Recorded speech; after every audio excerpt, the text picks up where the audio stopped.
welcome to another Mad Hatter Reviews. Let's take a look at Archie Comics Ace Duck. I'm very excited about this one. Figures take a long time to come out, okay? The reason why I say that with this one is because almost a year ago, Trevor Zammit from NECA, the director of the Ninja Turtles line and countless other things over there, made the genius decision, and I'm saying that legitimately, to let a certain YouTuber get a first look at Comic-Con at a certain Ace Duck. A brilliant move, okay? One of the best moves NECA could have ever made, okay? Letting the people's champ get his hands on. That was my first NECA exclusive. Now, he may have regretted that, okay?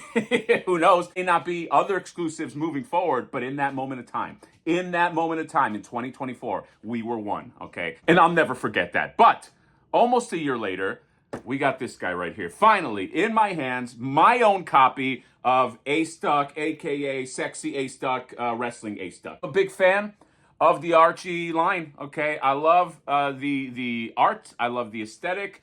I love the wrestling turtles, okay? I know the wrestling turtles don't seem to be doing that well, at least on the shelves when I look at them, because they seem to be shelf warming, so I don't know if that's a sign. I don't know what that is, okay? I still love those turtles. I wish they came with alternate heads. I'm on the record, but I love that whole scene. I love wrestling plus turtles. It's like peanut butter and chocolate, okay? Ace Duck, no different. Probably the biggest one, all right, which is maybe why it costs $50, all right? Or maybe it's these alternate heads, or maybe it's this thong that he has. I have no idea. Art is on point. Check him out right there, flexing, and then right here, and then I love this. I love this Archie comic style art right here. And then you got the back with all the cross-sell fun goodness. Speaking of people that work over there, let's talk about him. Randy Falk, Trevor Zammit, director, Sculpted Fabrication, the master, the maestro, Tom Razachowski, a.k.a. Zilu 1984. And then Kushwara Studios, paint, Jeff Trapp, Mike Puzo, prototypes, Roger Fernandez, photography, Steven Mazarek, illustrations, Ken Mitroni, the man, Ken Mitroni, who, if you don't know, made me a custom Flipper and Raphael hanging out, having fun, busting balls picture, which I will treasure forever. I already said I'm going to be buried with this, Pharaoh style, just kind of holding it. And then packaging Travis Hasback and then Gary Fields. Very excited for this. Again, it's been a long time coming, all right? Everybody thinks like, oh, the Hatter's got to be in. He gets the stuff early. Nope. Walmart. Collector Con, that's where I got this, and I paid for it, and I'm gonna open it, and I'm gonna say what I want because I paid for it, but I always say what I want anyway, so it doesn't fucking matter. I'll see you there. All right, and we are back with Ace Duck. Ace Duck is huge, okay? Giant figures, gotta be bigger than, I think any of the wrestling figures. Just to start this out, here's Ladyhead right there, and he's a good foot taller, I would say. I mean, foot, you know what I mean? I'm going 1-versus-1 scale. I would say like an inch, yeah, like a good inch taller than Leatherhead. I'll bring out the turtles here in a second, but he is an amazing figure. He's done so well. Okay, they translated this Archie style perfectly, and it's not easy to do. You know, I had talked about that Mondo Ghostbusters figure, okay? And without getting too deep into this, there was an interesting conversation I wanted to reapproach about like cartoon aesthetics versus realistic aesthetics, and why a lot of times you put a higher price on figures that look more realistic because, you know, you figure, wow, more realistic, it's harder to do.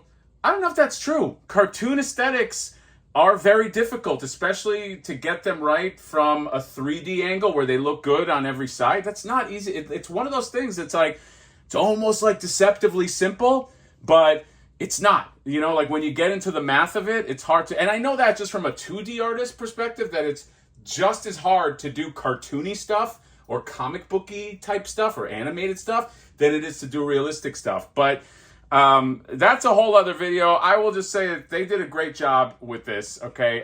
They masterfully just translated that kind of like Archie style to this. The sculpt is fantastic. I mean, Tom, he's cooking, okay? That dude is cooking. And, you know, he's one of the best, you know what I mean? The sculpt on the body and the hey, by the way, you like my thumbnail? The whole thing.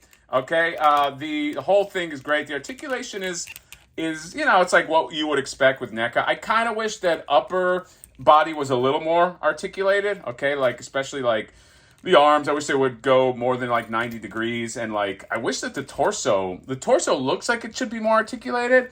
Okay, but it's really not. Like even the side to side, it's not really. I mean, you can't really get a crunch forward. You can get a little bit of backwards, but yeah, that's a shame. It's a wrestling figure. You want to get some stuff out of it. The wings on the back are, I mean, the wings are hilarious. Okay, just these little wings with the big body. By the way, very nicely done. Just the hair here, because there's all these like points of like sculpt that pop out of the hair, and then there's paint underneath that it's like black paint to make it look like a comic book. And yeah, same thing just with the wings. And the wings they're on a ball hinge, so they can come out like that, or they can move in like that. You're not going to get a ton of articulation. You got his little itty bitty tail right there, and then his flippers right here. Great sculpt.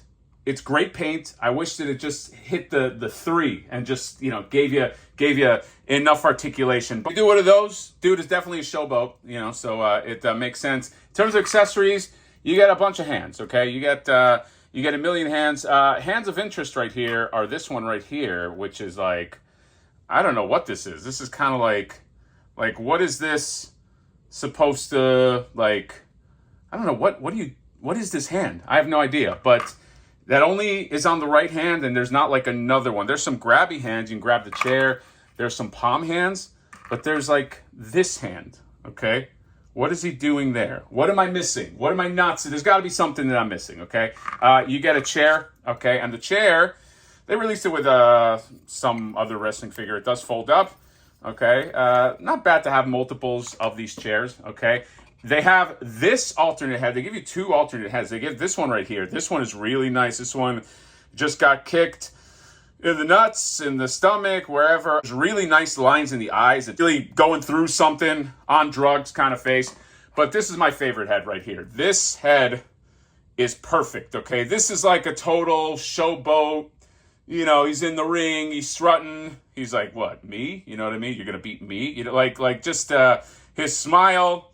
It's just, oh my God, he fell over. Just the arrogance, okay?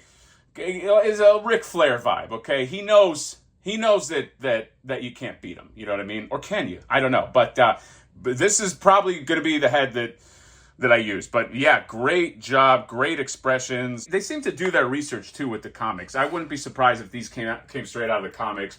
These were some kind of like esoteric pull from the comics, but I love it, man. Great fucking job. And here he is with just some other wrestling guys. So you can see he kind of towers over Raphael. He's bigger than Leatherhead, but he's not as big as the Crying Hound. The Crying Hound is pretty damn big with his forearms, okay?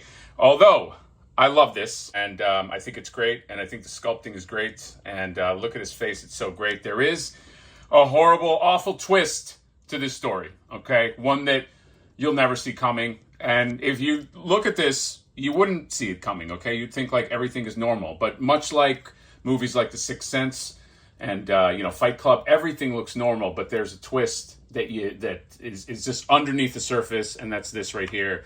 Look at that. Look what happened. This broke off. There's a nub that's just all messed up right there, and it pains me to look at that. Okay?